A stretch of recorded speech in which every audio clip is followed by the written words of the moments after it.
여러분 혹시 묵찌빠 아시죠? 묵찌빠 모르는 사람 없겠죠? 다 아시죠? 여러분 혹시 묵찌빠 게임 중에서 왕과 거지 아시나요? 왕과 거지?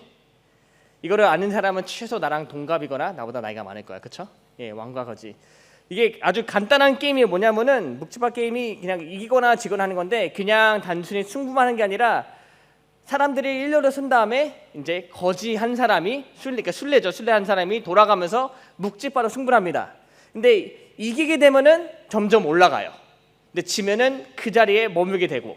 근데 이게 어떤 의미가 있냐면은 각 사람 서 있는 사람이 계급이 있습니다. 뭐 하인도 있고 종도 있고 뭐 장군, 장관, 마지막 사람이 왕이에요. 근데 이 게임의 목표는 뭐냐면은 왕까지 되는 게 묵찌빠 게임의 이 왕과 거지의 목표예요. 한 사람이 예를 들어서 장군한테 이겼다. 그럼 그 다음 넘어가는데 졌다 그러면 그 사람은 장군이 되겠지만 이긴 사람은 이제 왕과 대결을 할 수 있게 됩니다. 근데 여기 게임 규칙에 뭐가 있냐면은 이기면 올라가는데 마지막에 왕하고 승부를 봤을 때 졌다. 그럼 어떻게 될까요? 다시 맨 밑으로 떨어지게 돼요. 그런데 그냥 떨어지는 게 아니라 이제 왕의 명령을 한 가지 듣습니다. 가서 물을 떠와라. 아니면 저기 앞에 GS25 와가지고 콜라 한 병을 사와라. 그러면은 무조건 들어야 돼요. 근데 여러분 이 게임을 하다 보면은 은근히 승부욕이 생깁니다. 왜냐하면은 처음에는 거지로 시작했는데 나중에는 내가 왕이 되고자 하는 그런 목표가 있기 때문에. 여러분 보통 거지에서 왕이 되는 걸 우리가 뭐라고 얘기하죠? 그래 신분 상승이라 그래요. 그렇죠? 여러분 혹시 이런 적 경험해 본 적 있으시나요? 여러분의 신분이 상승됐다. 혹시 있으신가요? 우리 박하유리는 있죠? 박하유리는 부회장에서 회장이 됐죠? 예. 목사님의 종에서 더 큰 종이 됐죠? 네. 신분 상승 바로 이런 거예요. 근데 여러분 신분 상승은요 아주 좋은 일입니다. 왜냐하면 내가 좀 더 높은 사람이 되는 거기 때문에. 그런데 여기에 아주 큰 단점이 하나가 있어요. 뭐냐면은 이 일은 결코 쉽게 일어나지 않는다. 절대로 이런 일은 아무 때나 일어나지 않는다. 예전에 조선시대 때요 일반 서민이 양반이 되는 일은 언제만 일어났냐면요 아주 나라에 큰 공을 세워서 왕이 허락할 때만 그런 일이 일어납니다. 내가 정말로 부자고 돈이 너무나 많고 착한 일을 막 하더라도 왕이 허락하지 않으면요 이런 일은 일어나지가 않아요. 억울하죠. 나는 왜 천민으로 태어났을까? 나는 왜 금수저가 아니라 흙수저로 태어났을까? 근데 여러분 오늘 본문 말씀이 바로 이런 내용이에요. 뭐냐면은 우리에게도 이런 신분의 변화가 일어났다. 정확히 얘기하자면 우리에게도 신분 상승이 일어났다고 전하고 있습니다. 그러니까 기적 같은 일이 일어났다는 거예요. 그래서 저는 오늘 말씀 로마서 8장 12절 10절 말씀에서 우리에게 어떤 일이 어떤 변화가 일어났고 이 일이 어떻게 일어나는지 함께 나누도록 하겠습니다. 오늘 본문 말씀 함께 읽었죠. 로마서 8장 12절 10절까지 말씀입니다. 오늘 본문 말씀에서 우리에게 전하는 한 가지가 있는데 그건 뭐냐면은 인간의 삶에는요 두 가지 형태의 삶이 있다고 전하고 있어요. 두 가지 형태의 삶을 전하고 있는데 어떤 삶이냐면은 바로 육신과 영의 삶이라고 전하고 있습니다.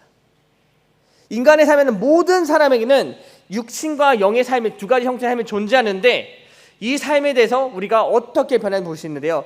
첫 번째로 육신의 삶은 어떤 모습이냐면은 바로 죄 가운데 있는 삶의 모습이에요. 육신의 삶은 죄 가운데 있는 삶의 모습이다. 다시 말해서 율법이 우리 삶의 기준이 되어서 그 율법의 기준을 통해서 우리가 얼마나 연약한지 드러난다. 우리가 정말로 연약한 존재에 드러났다는 거예요. 로마서 7장 14절 이렇게 나와 있습니다. 우리가 율법은 신령한 줄 알거니와 나는 육신에 속하여 죄 아래에 팔렸도다. 우리가 율법은 신령한 줄 알거니와 알고 있지만 우리는 육신에 속해서 죄 아래에 팔렸다. 여러분 이 말씀은 조금 더 해석하면 이렇게 나옵니다. 하나님이 허락하신 율법은 거룩하지만 왜? 거룩하신 하나님 우리가 허락하신 말씀이기 때문에 그 말씀, 그 율법은 거룩하지만 우리의 육신의 삶은 그렇지 않다라는 거예요. 하나님의 율법을 우리의 기준에 대해서 봤을 때 그 기준을 우리 삶에 비춰봤을 때 율법에 비춰봤을 때 내 삶은 절대로 거룩하지 않다. 여러분께서 혹시 율법을 100%다 잘 지키고 계신가요? 나는 율법을 정말로 한 톨도 빠짐없이 다 지키고 있다. 아무도 없을 거예요. 심지어 율법주의자였던 바리새인들도 이 율법을 100%다 지키지 않았습니다. 못했습니다. 그런 걸로 봤을 때 바리새인들은요 100% 율법주의자가 못 됐어요. 여러분 근데 아시죠? 완벽하다는 것은 몇 %죠? 100%예요. 그렇죠? 수학적으로, 수학을 잘하시는 우리 12학년 선배님들 잘 들어보세요. 수학적으로 99.9999%가 완벽한 퍼센트입니까? 안 되죠. 안 돼요. 그럼 완벽할 수가 없어요. 그렇죠?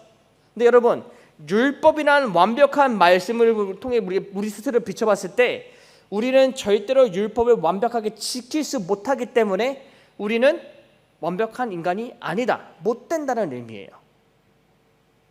그게 바로 육신의 삶의 모습입니다.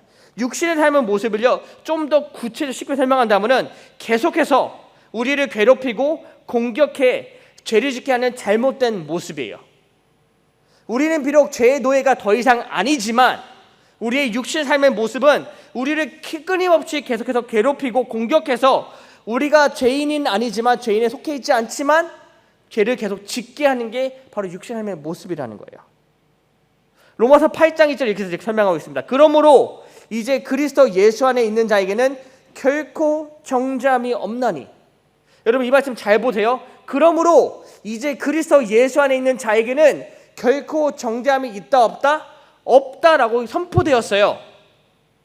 선포하셨습니다. 우리가 예수 그리스도를 믿는 그 믿음 안에서 우리는 더 이상 죄인이 아니다.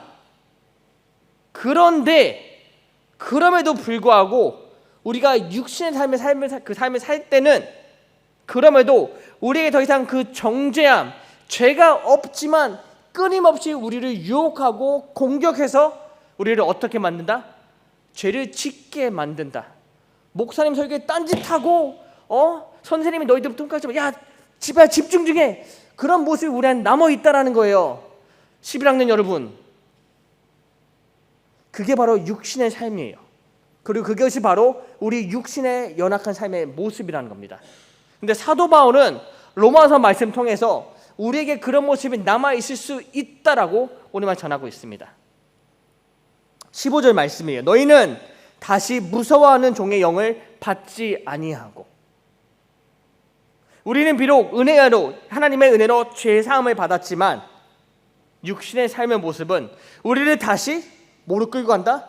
죄로 끌고 간다라는 거예요. 여러분 두려운 삶, 무서워하는 종의 영은 뭐냐면요, 비록 우리가 깨끗하게 되었지만, 우리가 거룩하게 되었지만, 은혜로 죄 사함을 받았지만, 하나님의 그 진노의 심판에서 벗어날 수 있게 되었지만 다시 우리를 그 진노의 심판대로 끌고 간다라는 거예요. 우리의 연약함 때문에.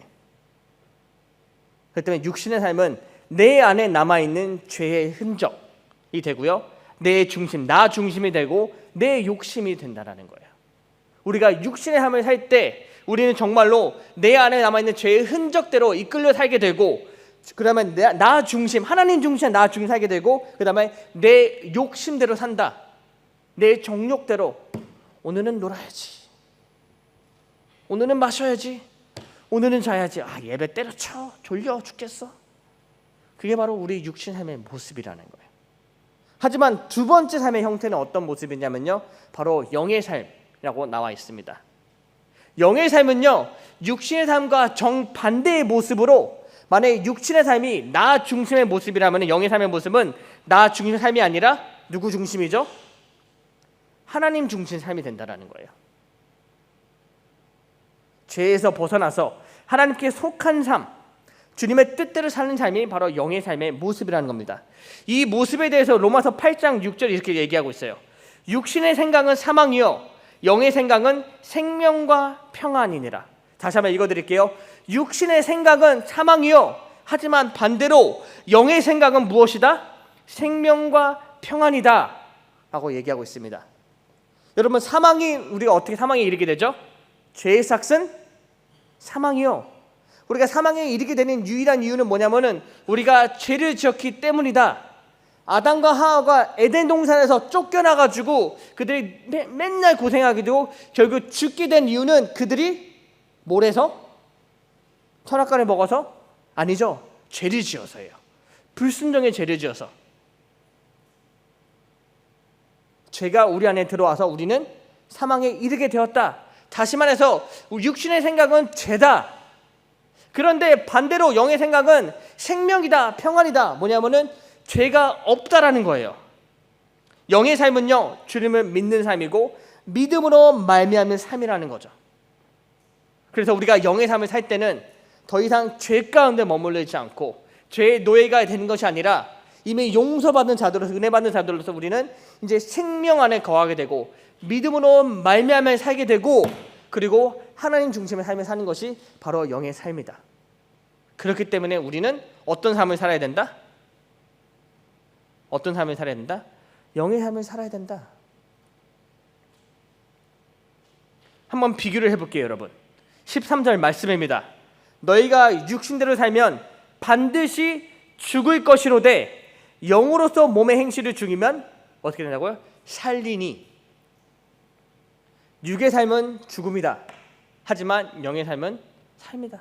생명이 있다. 육신과 영의 삶은 정반대의 모습이에요. 하지만 그 결과도 반대가 됩니다. 만일 육신이 자기 중심이고 영이 하나님의 중심이라면은 우리가 우리 뜻대로, 내 마음대로, 내 뜻대로 내가 하고 싶은 대로 다 하게 된다면 우리는 어떻게 이르게 된다? 무엇을 이르게 된다? 사망에 이르게 될 수밖에 없다. 왜? 그 안에는 믿음이 없기 때문에. 그리고 믿음이 없기 때문에 그 안에는 무엇이 없다? 하나님이 없기 때문에. 하지만 반대로 우리가 영의 삶을 살게 된다면은 그것은 나 중심이 아니라 누구 중심이다? 하나님 중심의 삶이 된다. 그런데 여러분, 그것이 무엇이 증거가 되는지 아세요? 그것 증거되는 무엇인지 아세요? 하나님 삶에 사는 그 삶의 그 중심의 증거는 무엇이냐면요, 바로 믿음이에요. 내 안에 믿음이 있으면은 나는 저절로 자동으로 하나님 중심의 삶을 살게 되기 때문이에요, 여러분. 그런데 성경 말씀 나와 있죠. 믿음으로 말미암아 사는 자들의 삶을 사는 자들에게는 어떤 일이 일어난다? 영생, 생명이 그 안에 있다. 육신대로 살면 죽을 것이지만 너희가 믿음으로 말미암아 살게 되면은 생명에 이르게 된다. 여러분, 우리에게는 선택지가 있습니다. 나는 육신의 삶을 살 것인가? 아니면은 영의 삶을 살 것인가? 나는 죽음을 향하는 나 중심의 삶을 살 것인가? 아니면 생명을 향하는 하나님께 속한 삶을 살 것인가? 여러분의 삶을 스스로 선택하시기 바랍니다. Choice is given to us already. 선택지는 이미 우리에게 주어졌어요. 왜? 하나님께서 십자가에서 예수님의 그 보혈을 흘리셨기 때문에. 그래서 그것을 믿는 모든 자들에게는 이미 은혜를 통해서 새 생명, 영의 삶의 그런 선택지를 주어받았습니다. 그런데 우리는 이제는 선택을 해야 돼요. 나는 어떤 삶을 살 것인가? 여러분, 로마서의 저자가 누구죠? 로마서의 저자가 누구죠? 자, 7학년 학생 여러분, 로마서의 저자가 누굽니까? 갑자기 고개를 숙이는데 앞에 키 큰 애들 고개를 숙이니까 뒤에 키 작은 애들 딱 보이네요. 자, 우리 10학년 부회장님, 로마서의 저자가 누구죠? 예, 사도 바울입니다. 너희들이 3년 지나면 이제 다 알게 될 거야, 저렇게. 네, 사도 바울이에요. 여러분, 사도 바울이 로마에 간 적이 있나요, 없나요? 없죠. 네, 없어요. 근데 사도 바울이 로마에 있는 성도들에게 아주 큰 애정과 사랑을 듬뿍 담아서 로마서의 편지를 썼습니다. 그런데 그가 오늘 말씀 가운데 그리고 로마서의 곳곳에서 강조하는 메시지 하나가 있어요. 그게 뭐냐면요, 바로 성령의 능력이 있다라는 메시지를 전하고 있어요. 성령에 대해서 제일 먼저 언급된 적이 어디였을까요, 여러분? 1번 사도행전, 2번 복음서, 3번 로마서, 4번 창세기. 언제였을까요? 성령에 대해서 제일 먼저 언급된 적이 언제였을까요? 1번 사도행전, 2번 복음서, 3번 로마서, 4번 창세기. 언제죠? 사도행전이죠? 네, 틀렸습니다, 여러분. 복음서예요. 예수님께서 분명히 말씀하셨어요. 내가 가면은 보혜사 성령님께서 오신다. It was a trick question. 네? 그런데 그 성령님의 능력을 오늘 사도 바울이 로마서에서 강조하고 있습니다. 성령님의 능력이 있는데 그 어떤 능력이 있는 오늘 말씀 로마서 8장 10에 이렇게 얘기하고 있어요. 예수를 죽은 자 가운데 살리신 이의 영이 너희 안에 거하시면 그리스도 예수를 죽은 자 가운데 살리신 이가 너희 안에 거하시는 그의 영으로 말미암아 너희 죽을 몸도 살리시리라. 아멘. 예수를 죽은 자 가운데 살리신 이의 성령님이 너희 안에 거하시면 그리스도 예수를 죽은 자 가운데 살리신 하나님이 너희 안에 거하시는 그의 성령으로 말미암아 너희 죽을 몸도 살리시리라고 말씀하고 있습니다. 예수를 죽은 자 가운데 살리신 분이 누구시죠? 하나님이세요. 하나님의 영은 뭐라 그러죠? 우리가 성령이라 그럽니다. 그렇죠? 그런데 그분이 너희 안에 거하시면 그래서 예수를 살리신 하나님께서 너희 안에 거하시는 성령님으로 말미암아 너희 죽을 몸도 살리신다고 말씀하고 있습니다. 여러분, 성령님이 언제 우리 안에 거하시죠? 언제죠? 우리가 헌금 생활을 잘할 때? 목사님 설교에 4주 연속으로 한 번도 안 좋을 때? 우리가 예수 그리스도를 우리의 구조를 영접할 때 그 증거로 예수님께서 그 선물로 우리에게 누구 내려주신다? 성령님을 내려준다고 말씀하고 계세요.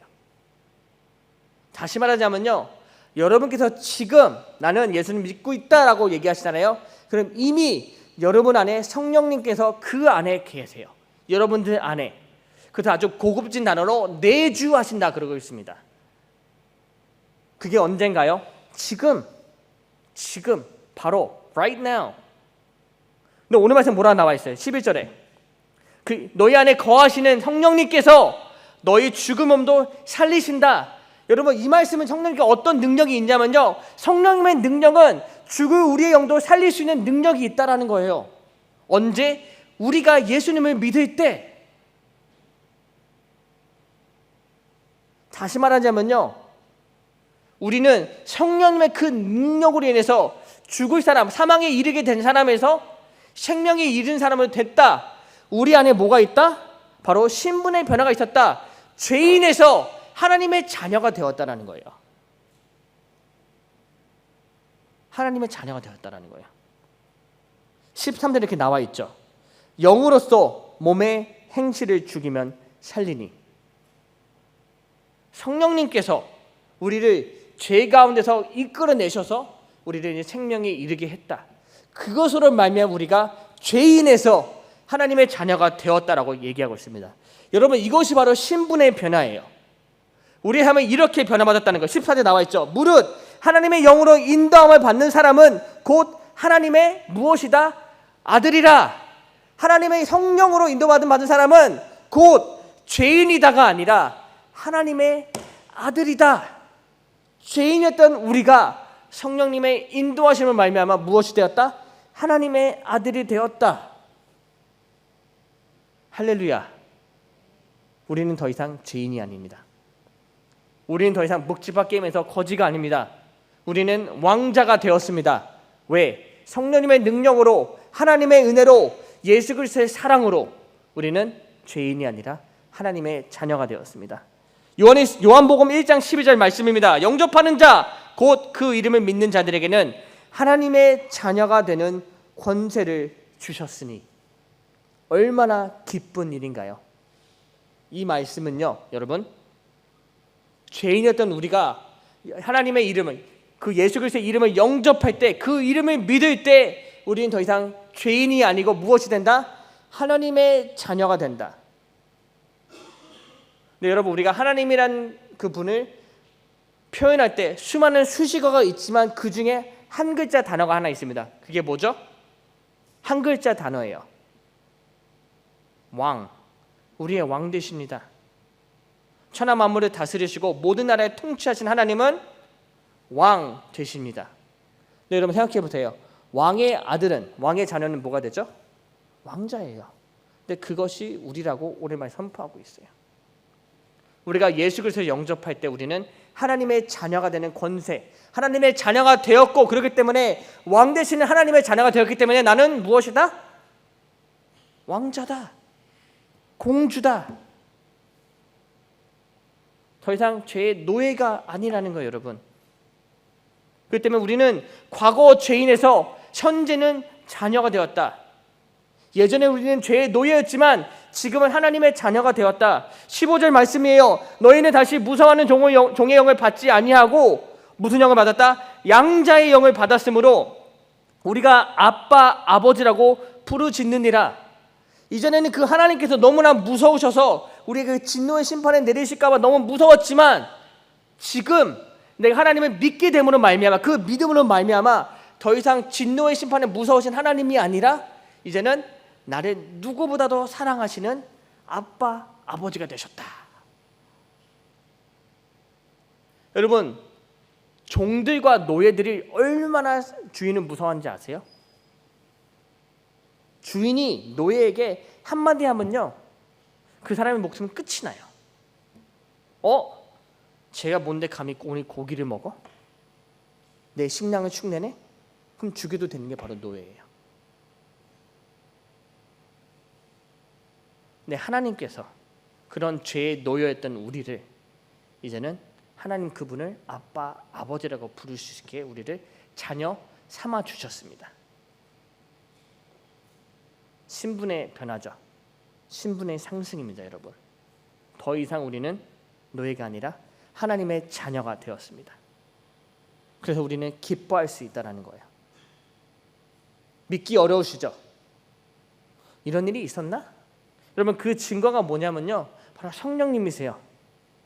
오늘만 16절에 이렇게 나와 있습니다. 성령이 친히 우리의 영과 더불어 우리가 하나님의 자녀인 것을 뭐 한다고요? 증언하시나니. He is the living proof. He is the living evidence of us being God's children.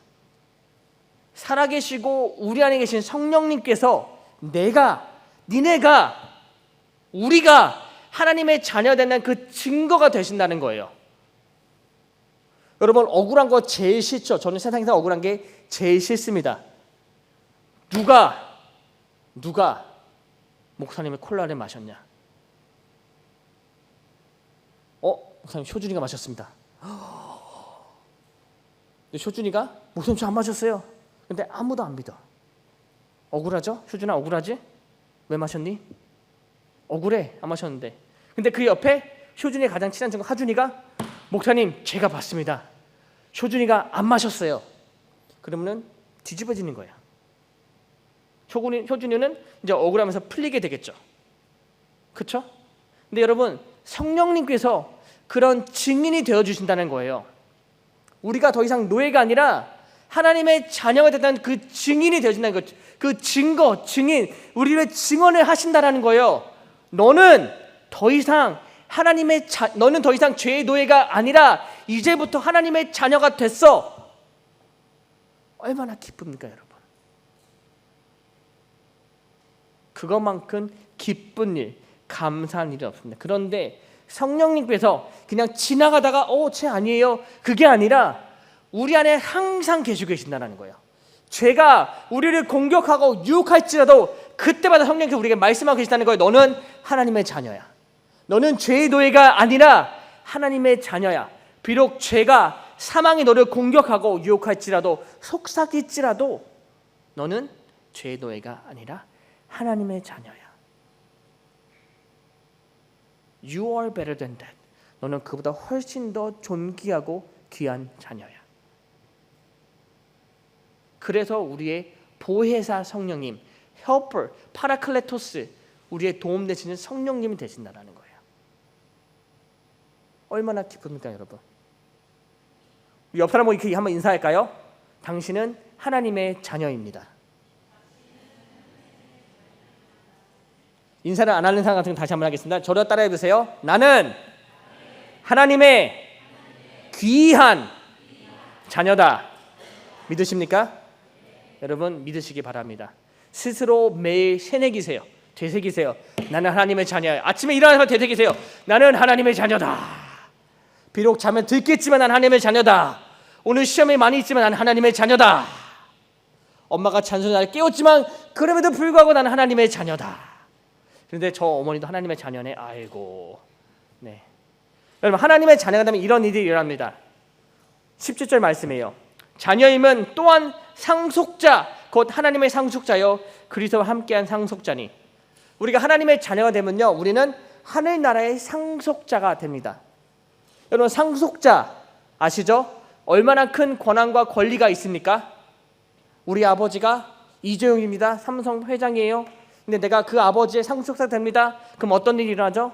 아버지 돈이 내 돈이다. 아버지의 차가 내 차고 아버지의 집이 내 집이다. 그런데 아주 좋은 소식이죠. 이재용보다 훨씬 더 돈이 많으시고 훨씬 더 뛰어나시고 유명하시고 권한이 많으신 하나님이 우리의 아버지 되십니다. 그분의 모든 것이 이제 내 거가 된다. 그러니까 우리는 뭘 해야 된다? 서로 마음대로 부려먹는다? 아니에요 여러분. 우리가 하나님의 상속자가 됐을 때 우리가 가장 크게 우리 가장 이해받을 가장 큰 유업은 뭐냐면요. 첫 번째 믿음, 두 번째 사랑입니다. 그렇기 때문에 우리 안에는 무엇이 있어야 된다? 믿음과 사랑이 넘쳐 흘러야 된다. 지금 내 옆에서 나를 괴롭히는 내 형제 자매를 내가 어떻게 된다? 사랑해야 된다. 왜? 난 하나님의 상속자가 됐기 때문에. 네, 그렇게 사랑하세요 여러분. 그렇게 사랑하시면 돼요. 그런데 한편으로 우리에게 어떤 일이 또 일어나냐면요. 하나님의 자녀였을 때 우리는 고난에 동참한다고 나와 있습니다. 상속자와 고난 참으로 안 어울리죠. 근데 10절에 이렇게 나와 있어요. 우리가 그와 함께 영광을 받기 위하여 고난도 함께 받아야 할 것이니라. 여러분 그가 누구일까요? 여기서 하면 우리가 그와 함께라 나와 있는데 여기서 그는 누구죠? 우리가 똑같은 상속자 한 분이 더 계시죠. 예수 그리스도예요. 예수 그리스도예요. 우리가 상속자를 받게 될 영광이 있다면은 안타깝지만 고난도 함께 있다라는 겁니다. 고난을 받아야 된다는 거. 그런데 그 고난을 왜 받게 되냐면은 그리스도가 고난을 받았듯이 그분께서 우리와 같이 상속자 되었지만 그분께서 고난을 받았듯이 우리도 고난을 받게 된다. 근데 이 고난은 무엇이냐? 여러분 그리스도께서 무슨 고난을 받으셨죠? 십자가야. 어떤 고난을 십자가 어떤 고난을 받으셨죠? 십자가에 못 박히셨어. 우와. 나도 십자가에 못 박혀야 되나? 여러분 그런가요? 아니에요 여러분. 그리스도께서 받은 그 고난은요 십자가의 고난이지만 바로 죄와 싸움의 고난이에요. 근데 그리스도의 그 은혜는 어떤 은혜냐면요 그분께는 죄가 없었기 때문에 그는 그분과 죄와 싸울 필요가 없었습니다. 그런데 그분께서 우리를 대신에 싸워주셨다는 거예요. 그래서 모든 죄를 다 짊어지시고 십자가에 달려 죽으셨다는 거예요. 우리가 앞으로 받을 고난은 어떤 고난이냐면은 우리의 삶이 이제 영의 삶을 살기 위해서 죄의 유혹과 싸우는 삶의 그 고난을 받게 된다는 거예요. 우리의 믿음을 지키기 위해서 죄와 끊임없이 싸우게 된다. 유혹과 끊임없이 싸우게 된다. 나는 죄의 노예가 전혀 아니지만 더 이상 아니지만 그럼에도 불구하고 그것들이 나를 계속 공격하기 때문에 그 싸움에 참여해야 된다. 그것이 바로 우리가 받게 될 고난이라는 거예요. 하지만 그 고난은 우리가 반드시 받아야 되는 고난입니다. 언제까지 받게 되냐? 우리가 하나님과 다시 만나게 될 그날까지. 하지만 그렇기 때문에 영광의 고난이에요. 왜? 우리가 바로 영의 삶을 살기 위해서 스트러글하는 거니까. 힘들게 노력하는 거기 때문에. 그래서 여러분 이 고난에 기쁘게 동참하시기 바랍니다. 그리고 그 고난에 동참함으로써 내가 아니라 하나님의 그 강함과 하나님의 온전함과 하나님의 그 위대하심이 드러나게 됩니다. 그래서 이 삶에 동참하시기 바랍니다. 어떻게? 하나님의 자녀로서. 여러분, 그렇기 때문에 결국에는요, 이미 예수 그리스도께서 십자가에 달려 죽으셨기 때문에 우리는 하나님의 자녀에 대한 권세를 주셨습니다. 허락하셨습니다. 우리는 이미 하나님의 자녀가 되었어요. 그럼 우리는 어떤 삶을 살아야 되죠? 하나님의 자녀의 삶을 살아야 된다는 거예요, 여러분. 나는 하나님의 자녀를 선포했잖아요, 여러분. 그렇기 때문에 나는 하나님의 자녀의 사실을 매일 기억하면서 이제는 그 삶을 살아야 됩니다. 하나님께서 나의 아버지 되시고 거룩하신 하나님께서 나의 아버지 되시기 때문에 그분의 자녀, 나도 어떤 삶을 살아야 된다? 거룩한 삶, 죄에서 멀어지는 삶. 하지만 문제가 무엇인가요? 우리가 그런 삶을 살고 있지 않다라는 거예요.